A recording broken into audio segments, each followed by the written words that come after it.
मणिपुर से अभी तक आपने सिर्फ ऐसी इमेज देखी होगी जहां पर हमारी सेना के जवान लोगों को समझा रहे हैं, लोगों को रोक रहे हैं हिंसा करने से, और कहीं पर अगर गोलियां वगैरह चल भी रही हैं तो सिर्फ रोकने का प्रयास है। लेकिन आज जो कुछ घंटे पहले भारत के जवानों ने किया है, उससे ये बात स्पष्ट हो चुकी है कि सरकार और सेना अब साम दाम से दंड भेद पर जा चुकी है। ऐसा मैं क्यों कह रहा हूं, क्योंकि अपने आप स्क्रीन पर देखिए, अब से मात्र 2 घंटे पहले की खबर है। भारत की सीआरपीएफ के जवानों ने मणिपुर के जिरबाम में एक जबरदस्त कार्रवाई करी है और इस कार्रवाई में 11 उग्रवादी मारकर गिरा दिए गए हैं। जी हां, और यह कार्रवाई कितनी सोफिस्टिकेटेड तरीके से करी गई है, इससे आप अंदाजा लगाइए कि हमने 11 के 11 उग्रवादी मारकर गिरा दिए और सिर्फ हमारा एक जवान यहां पर घायल हुआ है, और जो घायल हुआ भी है उसे कुछ ज्यादा गंभीर चोटें नहीं आई है। यानी कि काफी प्रोफेशनल कार्रवाई हमने करी है। हमें अच्छी टिप मिली थी जिसका हमने अच्छे से इस्तेमाल किया।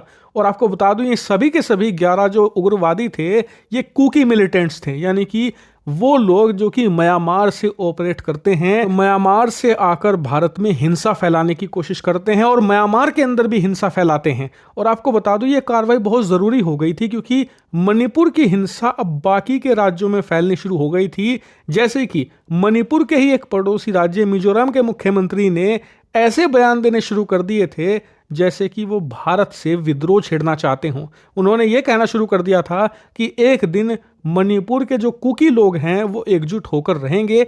ऐसे में इनके खिलाफ एक्शन जरूरी था ताकि इन्हें दिखाया जा सके कि हम जब तक प्यार से समझाते हैं, समझ जाओ, जिस दिन प्यार छोड़कर हथियार उठा लिया, उस दिन तुम्हारा सिर्फ सर्वनाश होगा, जितने भी राष्ट्र विरोधी हैं। और देखिए, ये कार्रवाई से हमें एक फायदा तो ये हुआ कि 11 उग्रवादी मारे गए जो हिंसा फैला रहे थे, लेकिन उससे ज्यादा फायदा ये हुआ कि पूरे नॉर्थ ईस्ट के वो तमाम उग्रवादी जो हथियार उठाने की सोच रहे थे, जिनके मन में ये आशा की किरण आ गई थी कि भारत अब सैन्य कार्रवाई नहीं किया करता, भारत तो अब सिर्फ बातें करता है, उन्हें भी संदेश मिल गया है कि अगर राष्ट्र के खिलाफ हथियार उठाने की कोशिश करी, ये बात जान लो कि समझना, समझाना और बातचीत एक हद तक होगी। उसके बाद भारत उठाएगा लठ और पैन की जगह लठ चलाएगा, और तभी तुम्हारी बुद्धि ठीक होगी। और मेरे हिसाब से 2-3 कार्रवाई हमें और ऐसी करनी होगी, खासकर कि वो इलाके जो कि वैली यानी कि घाटी कहलाते हैं, वहां तक पहुंचने लगे हैं ये कुकी मिलिटेंट्स। इसीलिए यहां पर एक्शन जरूरी है। ये वहां की जो मैतई हिंदू आबादी है, इसके अलावा जो छोटी सी मुस्लिम पॉपुलेशन भी हैं, इन्हें काफी ज्यादा डरा रहे हैं। इन पर एक्शन अभी और लेना पड़ेगा, वरना ये लोग ऐसे बाज नहीं आने वाले। हालांकि इस पर आपका क्या मानना है, कमेंट करके बताइए।